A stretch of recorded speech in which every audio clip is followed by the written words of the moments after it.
Welcome to my educational channel విద్యా ఉద్యోగ సమాచారానికి స్వాగతం. తెలుగు సాహిత్యం 9th వీడియో ఇవాళ నన్నయ్య యుగం గురించి గత కొన్ని వీడియోస్లో మనం చర్చిస్తున్నాం. ఇది కూడా నన్నయ్య యుగానికి సంబంధించి కూడా ఈరోజు కూడా 10 క్వశ్చన్స్ ఉన్నాయి. మీకు ప్రతిరోజు మీకు టాపిక్ వైజే ఇస్తున్నాను.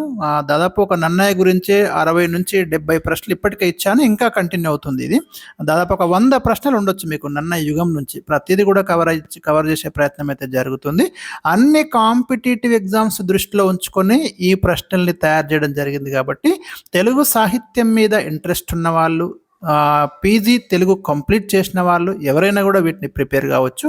అన్ని ఎగ్జామ్స్కి పనికొస్తుంది. మరి ఛానల్ని సబ్స్క్రైబ్ చేయండి, వీడియోను తప్పకుండా లైక్ చేయండి, వీలైనంత ఎక్కువ మందికి మీ ఫ్రెండ్స్కి కూడా షేర్ చేయండి.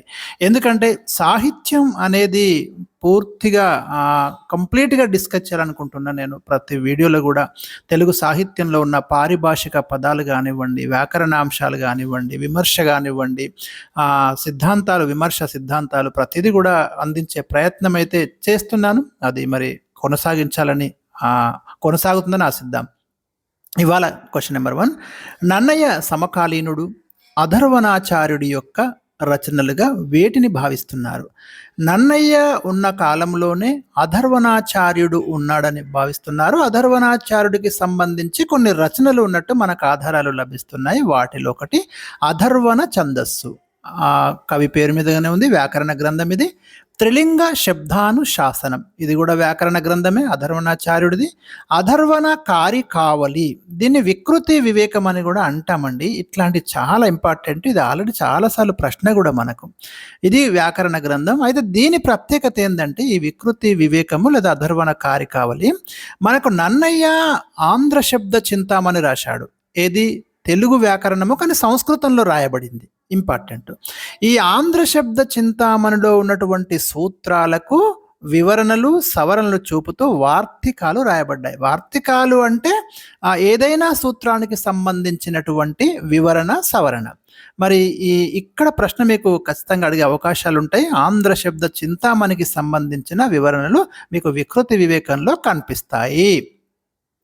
కానీ పండితులు ఏమంటున్నారంటే అధర్వణాచార్యులను నన్నయ్య సమకాలీనుడిగా అంగీకరించడం లేదు. సరే, ఈ వాదన ఎట్లాగైనా ఉండనివ్వండి, కానీ ఆయన రచనలు అయితే మీరు గుర్తుంచుకోండి. క్వశ్చన్ నెంబర్ 2, మహాభారత యుద్ధంలో అర్జునుడికి కృష్ణుడి వలె భారత రచనలో తనకు ఎవరు తోడ్పాటు అందించారని నన్నయ్య పేర్కొన్నాడు? డైరెక్ట్ ఆన్సర్ ఇచ్చాను, నారాయణ భట్టు అండి. ఇది అందరికి తెలిసినటువంటి ప్రశ్ననే, ఇబ్బంది ఏం లేదు. ఆంధ్ర శబ్ద చింతామణిలో ఎన్ని పరిచ్ఛేదాలు కలవు? ఇది ఇంపార్టెంట్. మళ్ళీ నన్నయ్య రాసిన ఆంధ్ర శబ్ద చింతామణిలో 5 పరిచ్ఛేదాలు ఉన్నాయి. సంజ్ఞా పరిచ్ఛేదం, సంధి పరిచ్ఛేదం, అజంత పరిచ్ఛేదం, హలంత పరిచ్ఛేదం, క్రియా పరిచ్ఛేదం. క్వశ్చన్ నెంబర్ 4, ఆంధ్ర శబ్ద చింతామణిలో మొట్టమొదటి సూత్రం ఏది అనేది ఇక్కడ పాయింట్. విశ్వశ్రేయ కావ్యం, ఇది రిపీటెడ్ క్వశ్చన్ అండి. అడుగుతున్నాడు ఎందులో నుంచి తీసుకోబడింది, ఎందులో ఉంది అనేది.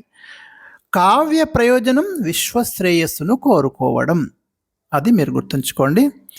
ఆంధ్ర మహాభారతంలో నన్నయ్య రచించిన ఒకే ఒక సంస్కృత శ్లోకం ఏది? కన్ఫ్యూజ్ అయిపోతారు. ఆంధ్ర మహాభారతంలో నన్నయ్య సంస్కృత శ్లోకంతోనే ప్రారంభించాడు అనువాదాన్ని, అది గుర్తుంచుకోండి. శ్రీవాణి గిరిజాచ్చిరాయ దదతో వక్షో ముఖాంగేష్యే అనే సంస్కృత శ్లోకంతో శార్దూల వృత్తంలో ఉంది. ఇది దాంతో మనకి మొదలయ్యింది. నన్నయ్య రచించిన చివరి పద్యం ఏది? ఇది కూడా ఇంతకు ముందే కవర్ అయినట్టుంది మీకు క్వశ్చన్. సరే, మళ్ళీ ఒకసారి. శారదరాత్రులుజ్వల అనే పద్యము అరణ్య పర్వంలో మనకి ఇది నన్నయ్య రాసిన చివరి పద్యం, ఇది గుర్తుంచుకోండి. శరత్కాలపు రాత్రుల వర్ణన ఇందులో మీకు కనిపిస్తుంది.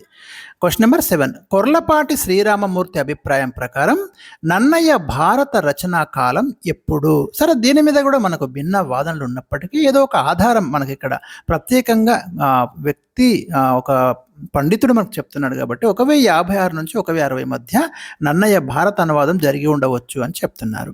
క్వశ్చన్ నెంబర్ 8, తొలి తెలుగు అనువాద కవిగా ఎవరిని భావించాలి? ఇంకెవరిని భావిస్తాం? తెలుగు సాహిత్య రచనే మనకు అనువాదంతో మొదలయ్యింది ఆ మాటకు వస్తే. కాబట్టి నన్నయ్య తొలి తెలుగు అనువాద కవి. అనువాదంతో మన సాహిత్యం మొదలైంది. నన్నయ్యను వాఘను శాసనుడు అని పేర్కొనడానికి కారణం ఏమిటి? ఎందుకంటే తెలుగు భాషను చక్కగా తీర్చిదిద్ది తెలుగు భాషా వికాసానికి పునాది వేయడము, కొత్త శబ్దాలను తీసుకురావడము ఇవన్నీ కూడా కారణాలే. అంతకుముందు మన భాషకి ఒక క్రమబద్ధమైన నియమిత రూపం లేదు. ఆ పని చేసింది నన్నయ్య. ఉభయ వాక్ప్రౌఢి అని నన్నయ్యను శ్రీనాథుడు పేర్కొనడానికి కారణం ఏమిటి? ఎందుకంటే నన్నయ్య సంస్కృత, ఆంధ్ర భాషలలో, తెలుగు భాషలలో ప్రౌఢిని చూపించగల, అంటే నైపుణ్యాన్ని, నేర్పుని, ప్రౌఢత్వాన్ని చూపించగల సామర్థ్యం కలిగి ఉన్నాడు. కాబట్టి ఉభయ వాక్ప్రౌఢి అని శ్రీనాథుడు అంటున్నాడు. కాశీఖండంలో శ్రీనాథుడు పేర్కొంటాడు. వచింతు వేములవాడ భీమన భంగి నుద్దండ లీల నొక్కొక్క మాటు భాసింతు నన్నయ్య బట్టు నుభయ వాక్ప్రౌఢి నొక్కొక్క మాట అని చెప్తుంటాడు అక్కడ. వేములవాడ భీమన యొక్క ఉద్దండ లీల అనే కవితా లక్షణం నాలో ఉంది. నన్నయ్య యొక్క ఉభయ వాక్ప్రౌఢి కవితా లక్షణము ఉంది. తిక్కన యొక్క రసాభ్యుత బంధం ఉంది అని చెప్తూ శ్రీనాథుడు తన కవితా లక్షణాలు పేర్కొనే సందర్భంలో కాశీఖండంలో ఈ మాటలు అంటాడు. ఇది ఈరోజు నేను మీతో డిస్కస్ చేసినటువంటి తెలుగు సాహిత్యం నుండి 10 ముఖ్యమైన ప్రశ్నలు. మరి మీకు ఉపయోగపడుతుంది అనుకుంటే తప్పకుండా లైక్ చేయండి. మీరు లైక్ చేస్తే మీకు యూజ్ అయినట్టు నేను భావిస్తాను.